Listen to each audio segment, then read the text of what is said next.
एक बार फिर से आप सभी के लिए लेकर के आए हैं CDNP जिगमंड एजुकेशन में मैथमेटिक्स की ऑनलाइन क्लास।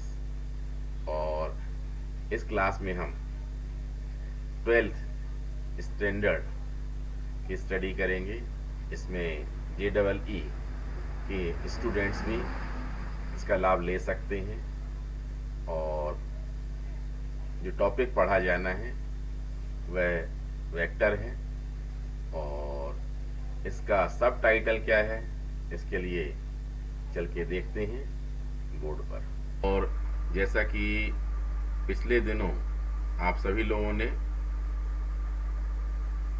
दो सदिशों का अदिश गुणनफल समझा, dot scalar product of two vectors, जिसे हम डॉट प्रोडक्ट के नाम से भी जानते हैं।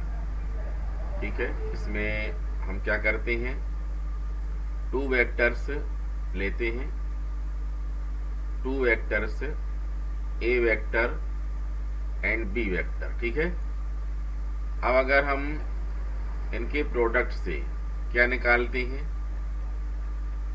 स्केलर निकालते हैं, मतलब क्या निकालते हैं, अदिश निकालते हैं। ठीक है, तो इसे हम किस नाम से जानते हैं, डॉट प्रोडक्ट। और इसको लिखते हैं डॉट से A vector dot B vector. जबकि अगर इनके प्रोडक्ट से हमें क्या मिलता है, वेक्टर मिलता है, मतलब क्या मिलता है हिंदी में, सदिश मिलता है, तो इसे हम कहते हैं क्रॉस प्रोडक्ट और इसे क्रॉस से डिनोट करते हैं, ए क्रॉस बी। ठीक है, जिस प्रकार से A vector dot B vector को डिफाइन किया जाता है, mod of A vector mod of B vector cos theta. ठीक ऐसे ही यहां पर A vector cross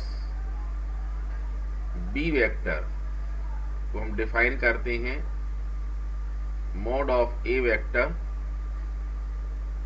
mod of B vector sine theta. अब यहां पर ये mod of A vector mod of B vector ये क्या है, देखो, mod of A vector scalar, mod of B vector scalar, cos theta scalar, मतलब तीनों ही स्केलर मतलब सदिश हैं, अदिश हैं। Mod of A vector mod of B vector cos theta ये क्या है, स्केलर मतलब क्या है, अदिश हैं।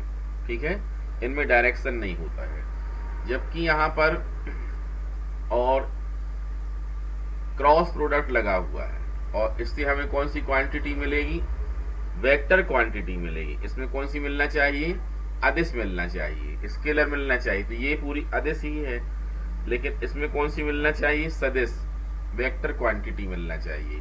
तो यहाँ पर ये भी अदिश, ये भी अदिश, ये भी अदिश, मतलब तीनों के तीनों क्या स्केलर हैं।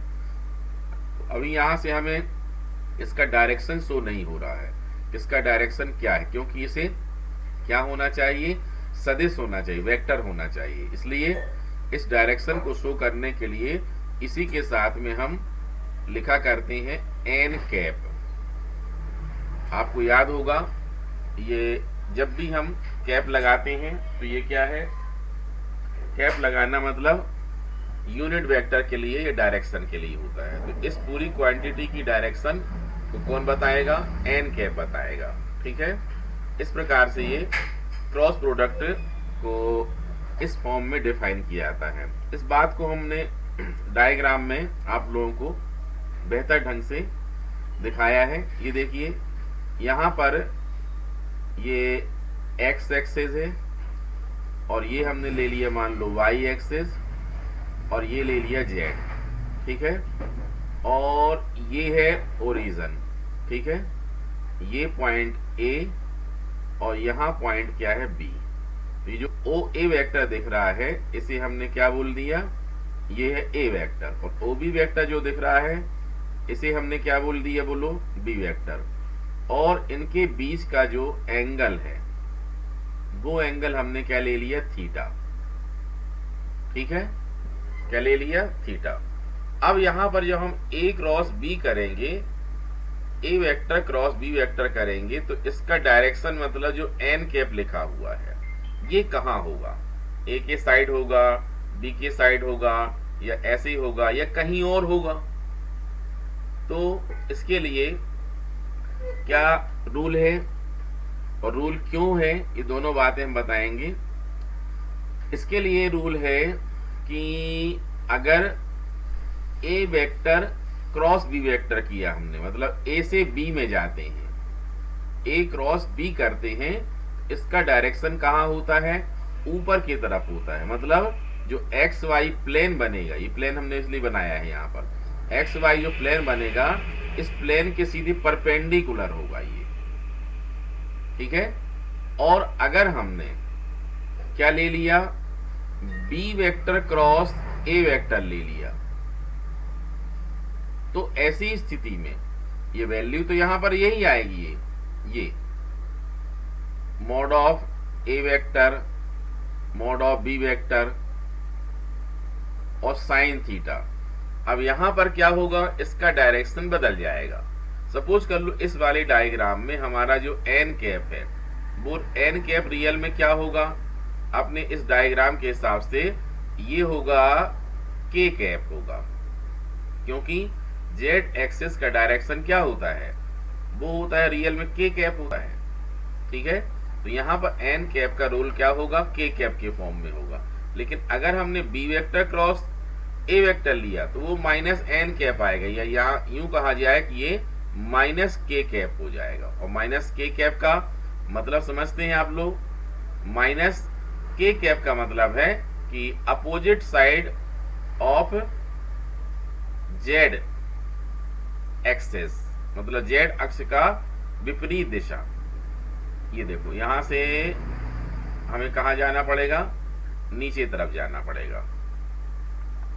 इसके लिए हमें कहा जाना पड़ेगा, नीचे जाना पड़ेगा। ये वाली लाइन में यहां से ऐसे, ये जो लाइन हमने खींच दी डैश डैश करके, इसलिए खींचा कि ये सबकी नहीं खींची गई अभी यहां पर, ठीक है। यहां पर अगर जैसे देखो यहां से हम x के अपोजिट खींचते हैं, ये ऐसा, ये माइनस एक्स या और ये y के लिए अगर खींचते हैं तो कहां जाएगी, ये y के लिए खींचेंगे हम तो ये अंदर तरफ चली जाएगी ऐसे।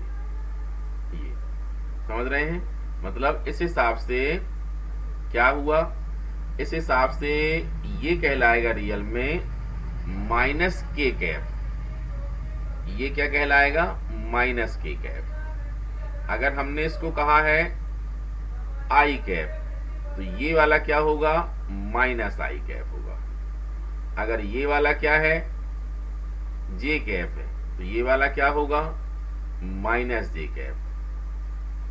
समझ रहे हैं, तो बात को समझने की कोशिश करें। यहां पर ये B vector cross A vector और A vector cross B vector, ये इनके मॉडुलस के हिसाब से, ठीक है, इनके मापांक की वैल्यू ली जाए, स्केलर वैल्यू ली जाए तो सेम होगी, सिर्फ क्या होगा, डायरेक्शन अलग होगा। मतलब कैसे याद रखना है, ए क्रॉस बी में, ए से कहां आए बोलो, बी में आए। मतलब अगर हम यहां पर एंगल का डायरेक्शन ऐसा बनाए, ये देखो ऐसा करके ये एरो बना दिया, मतलब यहां से इस तरफ आए हैं, तो क्या कहलाएगा, तब कहलाएगा ए क्रॉस बी कहलाएगा। लेकिन अगर हम ऐसा ना आकर के ऐसे आ जाते हैं, ये ठीक है, तो ये क्या कहलाएगा, बी क्रॉस ए कहलाएगा। बात को समझ रहे हैं, अगर एरो इस तरफ है मतलब क्या हो जाएगा, ये बी क्रॉस ए हो जाएगा, ठीक है। इस बात को और बेहतर समझाने के लिए हम एक और तरकीब यूज करते हैं। इसमें देखिए, ये देखो ये एक स्क्रू है और ये स्क्रू को हमने कहां पर, उसकी नोक को ओरिजिन में रख दिया है। ठीक है, अब आप सोचें कि हम एक स्क्रू ड्राइवर लें, ठीक है, एक पेचकस लें और इसे ए वेक्टर से बी वेक्टर की ओर घुमाएं, मूव करें, या यूं कहा जाए कि एंटी क्लॉकवाइज, ऐसा इस डायरेक्शन में इसको क्या करें, हम घुमाएं, मतलब इसको खोलना है।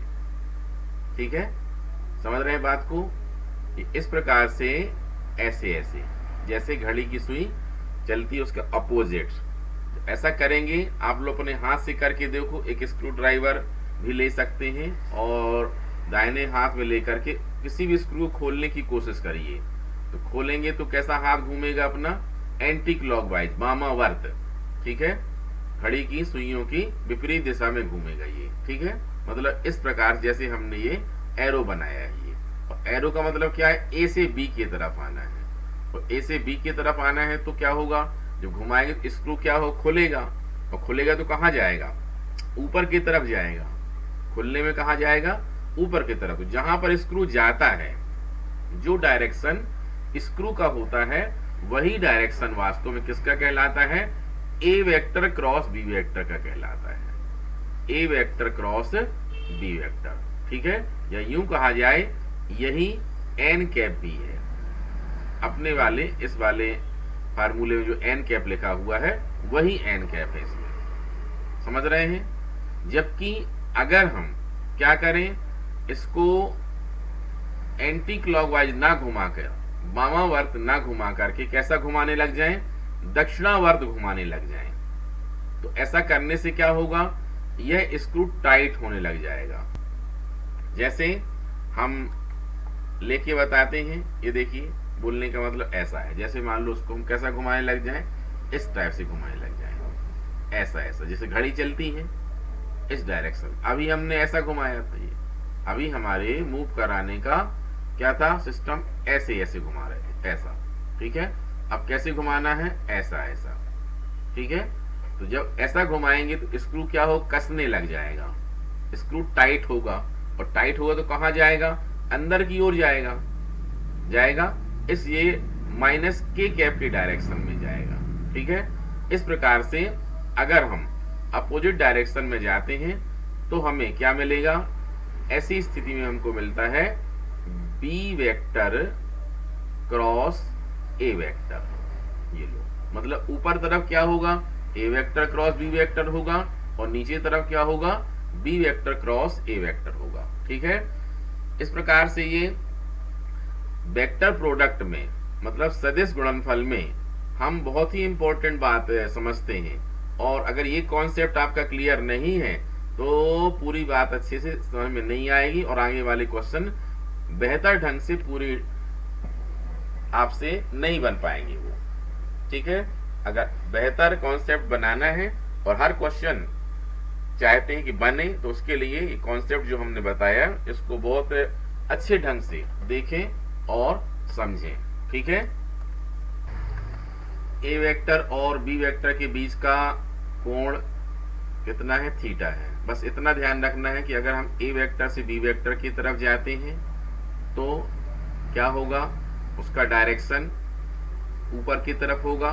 ठीक है, और अगर B vector cross A vector की तरफ जाते हैं तो नीचे की तरफ होगा।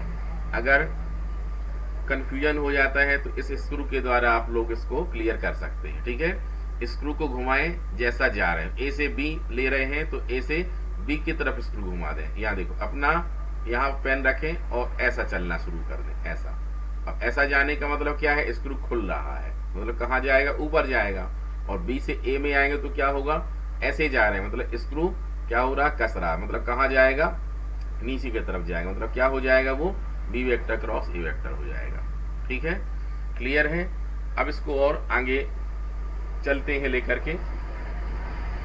इसमें अब जिस प्रकार से A vector dot B vector कैसे निकाला जाता है, वैसा ही हम इसमें देखेंगे कि ए वेक्टर क्रॉस बी वेक्टर कैसा निकाला जाएगा। ठीक है, इसके कुछ पर्टिकुलर केसेस देखेंगे और उसके साथ ही हम ए वेक्टर क्रॉस बी वेक्टर की अलग अलग स्थितियां समझ पाएंगे। ठीक है, तो देखते हैं यहाँ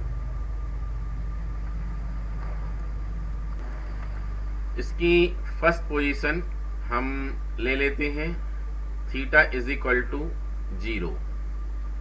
अगर थीटा 0 है तो साइन थीटा कितना होगा, साइन 0 की वैल्यू कितनी होती है, 0। इसका मतलब क्या हुआ, A vector cross B vector is equal to कितना आ जाएगा, 0 आ जाएगा, आएगा। ये बहुत ही अच्छी कंडीशन है। आपको याद रखना चाहिए कि जब ए वेक्टर और बी वेक्टर ये दोनों परपेंडिकुलर होते हैं तो इनकी कंडीशन हम डॉट प्रोडक्ट से क्या लिखते हैं, A vector dot B vector is equal to 0। ये कंडीशन फॉर परपेंडिकुलर है, लंब की शर्त है ये।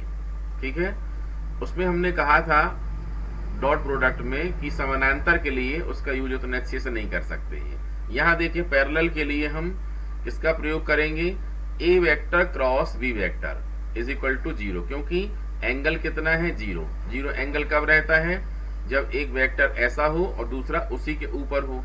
ये अपोजिट कर दें तो यहाँ पर कितना 180 मतलब पाई भी मान सकते हैं। ठीक है, इस प्रकार से ये कंडीशन समानांतर की शर्त होगी। ठीक है, ये समांतर होने की शर्त है, समांतर की शर्त, कंडीशन फॉर क्या, पैरेलल। ठीक है, पैरेलल। तो आप सेकेंड पोजीशन लिख लेते हैं, थीटा इज इक्वल टू 90। तो 90 में कितना होगा, साइन 90 की वैल्यू कितनी होती, 1 होती है। इस प्रकार से कितना आएगा बोलो, A vector cross B vector is equal to कितना आएगा, मॉड ऑफ ए वेक्टर, इस वाले से देखो, मॉड ऑफ बी वेक्टर और साइन थीटा की वैल्यू 1 और बचा कितना एन कैप, ये आएगा। ठीक है, इस प्रकार से परपेंडिकुलर के लिए इसमें कोई शॉर्ट रिजल्ट नहीं मिलता है, इसलिए हम परपेंडिकुलर के लिए ये वाली कंडीशन यूज करते हैं। लंब के लिए ये वाली करेंगे और समानांतर ये पैरेलल के लिए ये वाली करेंगे। ठीक है, अब चलो देखते हैं टेबल के लिए। यहाँ पर आई कैप और जे कैप और के कैप के लिए, जैसे आई कैप क्रॉस आई कैप, आई और आई के बीच का एंगल कितना होगा बोलो, 0 होगा, और 0 होगा तो कितना हो जाएगा, इसकी वैल्यू कितनी हो जाएगी, 0। इसी प्रकार से हम क्या लिख सकते हैं कि जे कैप क्रॉस जे कैप भी क्या होगा, 0 होगा, और के कैप क्रॉस के कैप भी क्या होगा बोलो, 0 होगा। जबकि अगर हम आते हैं आई कैप क्रॉस जे कैप, ध्यान से देखो, ये है अपना आई, ये क्या है आई। ठीक है, और आई से हम आते हैं किसमें, जे में। ठीक है, आई से किस में आते हैं, जे में। यहां पर एक्स और वाई ये अपोजिट बन गए हैं, ये इनको हमेशा एंटी क्लॉकवाइज होना चाहिए, मतलब पहले एक्स फिर वाई फिर जेड। ये उल्टा लिख गया था, इसको हम लिख सकते हैं एक्स, ये हो जाएगा अपना आई कैप, और ये वाला हो जाएगा वाई अक्ष, तो ये क्या हो जाएगा, जे कैप। ठीक है, और ठीक ऐसे ही यहाँ पर माइनस वालों को भी अपन को चेंज करना पड़ेगा। ये यहाँ हो जाएगा आई का, यहाँ हो जाएगा माइनस आई, और ये जे है तो क्या हो जाएगा, ये माइनस जे। ठीक है, तो आई कैप क्रॉस जे कैप, तो आई से कहाँ आना है बोलो, जे में आना है।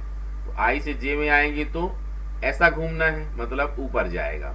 इसका मतलब क्या आ जाएगा, इसमें ऊपर कौन सा यूनिट वेक्टर है, एन कैप के बदले। चेक कर लो यहाँ पर आई कैप क्रॉस जे कैप, मतलब इसमें वैल्यू लगा के देखो, चलो क्या आएगा, ये mod of I cap mod of J cap और साइन 90 इंटू एन कैप। ठीक है, ये 1 ये 1 ये भी 1। अब एन कैप क्या होगा, चेक करो, आई से जे में जाते हैं तो कहाँ जाएंगे, डायरेक्शन ऊपर जाएगा, तो कौन सा वाला लिखा हुआ, के लिखा हुआ, इसलिए यहाँ पर एन कैप ना होकर के क्या हो जाएगा, वो के कैप हो जाएगा। इस प्रकार से आई कैप क्रॉस जे कैप कितना आएगा, बोलो के कैप आएगा। क्लियर है? यहां पर इसको ऐसा भी याद रखना है, आई कैप क्रॉस जे कैप, अगर ये ऑर्डर साइकिल ऑर्डर में है तो अगला लिखना है। जैसे आई के बाद क्या आता है, जे, तो आई क्रॉस जे है तो हम क्या लिखेंगे, बोलो के लिखेंगे। ठीक है? अगर इसमें क्या हो जाए, जे क्रॉस आई हो जाए तो ये उल्टा हो गया, मतलब कितना हो जाएगा, बोलो के कैप हो जाएगा। ऐसा ही आगे का भी देखेंगे। अब हमने कहा जे कैप क्रॉस के कैप, तो जे के बाद क्या आता है, के, तो के बाद कितना आ जाएगा, आई, मतलब ऐसा आई जे और के, आई जे के ऐसा करके। ठीक है? तो जे क्रॉस के कितना आएगा, आई। ऐसा ही इसका उल्टा कर दें हम तो क्या हो जाएगा, माइनस, उल्टा करने में कितना होगा, ये आ जाएगा के कैप क्रॉस आई कैप, के क्रॉस आई ये हो जाएगा के क्रॉस जे, ये हो जाएगा माइनस आई कैप। ठीक है? तो कुल मिलाकर के इसको एक टेबल के फॉर्म में हम लिखते हैं, और जैसे डॉट प्रोडक्ट में लिखा गया था, ठीक है, वैसा ही। ठीक है? तो ये देखो एक टेबल बना ली है हमने यहाँ पर, और इसमें ये आ जाएगा क्रॉस, ये लिखेंगे आई कैप, ये होगा जे कैप, और ये होगा के कैप। ठीक है? और यहाँ भी क्या होगा, आई कैप, जे कैप, और ये के कैप। ठीक है?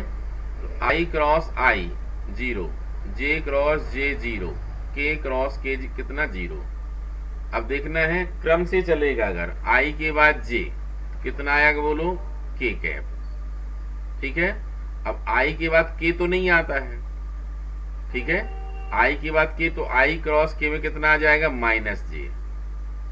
ठीक है? मतलब कुल 3 तो है ही है, आई जे के। ठीक है? आई जे के, अब 2 का हम क्रॉस लेते हैं तो तीसरा ही आएगा। लेकिन क्या ध्यान रखना है, अगर साइकिल ऑर्डर में चक्री क्रम में है तो फिर वो धन में आएगा, प्लस में आएगा, और अगर उल्टा है तो फिर माइनस में आएगा। जैसे जे क्रॉस आई, ये जे क्रॉस जे के बाद आई तो नहीं आता ना, मतलब माइनस में आएगा, ये समझ गए। अब के क्रॉस आई, के बाद आता आई जे के चलाते जाए तो के बाद क्या आता, आई आता है। तो यहाँ क्या आएगा, बोलो यहाँ आ जाएगा जे कैप, कितना आ जाएगा, बोलो जे कैप आ जाएगा ये। अब क्या होगा, के क्रॉस जे, तो के बाद जे नहीं आता तो क्या आ जाएगा, यहाँ उल्टा माइनस, फिर जे क्रॉस के कितना आ जाएगा, जे की बात के ही आता है, तो कितना आ गया, आई। इस प्रकार से टेबल बन जाती है। ठीक है? मतलब क्या हुआ, अगर ध्यान से देखें तो ये डॉट प्रोडक्ट वाली जो टेबल बनाई थी अपन ने, ठीक है, डॉट प्रोडक्ट वाली जो टेबल बनी थी, उस डॉट प्रोडक्ट वाली टेबल में क्या चेंज था, उसमें चेंज ये था कि ये आई जे और ये के, आई जे और ये के, आई डॉट आई कितना आया 1, जे डॉट जे 1, के डॉट के 1, और बाकी सब कितने थे, बोलो सब 0 थे। इसमें क्या है, जिसमें इसमें 0 नहीं था उसी में 0 है, और बाकी में 0 नहीं है। ठीक है? इस प्रकार से इसके मुकाबले ये अपोजिट चलेगा, ये उल्टा चलेगा ये। ठीक है? तो अब इसको करके बताते हैं हम, तो और अच्छा क्लियर हो जाएगा ये। एक एग्जांपल लेते हैं तो करते बनने लग जाएगा ये। अब डायग्राम की विशेष जरूरत नहीं है वैसे। ये देखो, फॉर एग्जांपल हमने लिया A vector is equal to I cap minus J cap plus K cap. B vector लिया हमने 2i cap plus 2j cap minus k cap, ठीक है। अब हमको निकालना है a vector cross b vector, ठीक है। क्या करेंगे, a vector cross b vector, अगर सामान्य रूप से जैसे मैथ सॉल्व करते हैं तो हमें ऐसा लिखना चाहिए, और ये cross 2i cap plus j cap minus k cap, ठीक है। अब इसके बाद क्या करना होगा, इसमें क्या देखा गया है, देखो i का i से, मतलब i का i 0 हो जाएगा, j का j से 0 हो जाएगा, k का k से 0 हो जाएगा, मतलब इनको लिखना नहीं है। तो अब क्या लिखना है, i के साथ j का, तो i क्रॉस j कितना आ जाएगा बोलो, k। अब i का किसके लिखना है, k के साथ में, तो i क्रॉस k, i के बाद j आता, k आ गया, मतलब इसमें क्या आएगा माइनस j, तो माइनस माइनस क्या हो जाएगा प्लस j, ये लो। तो अब i का हो गया, अब j का देखना है, तो माइनस j के बाद i आता है कि नहीं आता है, उल्टा हो जाएगा, तो माइनस माइनस प्लस k आएगा, ये देख लो, ठीक है। अब इसके j के साथ j का 0 हो जाएगा, और j के बाद k ही आता है, तो कितना आएगा i, माइनस माइनस प्लस, ये आ गया i। अब बचता है k कैप, तो k के लिए क्या करेंगे, k का i से करेंगे, तो k के बाद i ही आता है, मतलब कितना आ जाएगा 2j। अब k के बाद j आता है क्या नहीं आता है, तो कितना आ जाएगा, ये माइनस i। इसको अरेंज करके लिख दें, i से i कैंसिल हो जाएगा, और j प्लस 2j कितना हो जाएगा 3j, और k प्लस 2k कितना हो जाएगा 3k हो जाएगा, ठीक है। अब इस क्रॉस प्रोडक्ट को करने के लिए हम डिटर्मिनेंट्स का भी यूज करते हैं, क्योंकि क्रॉस प्रोडक्ट डिटर्मिनेंट्स के जितने रूल्स हैं उनको फॉलो करता है।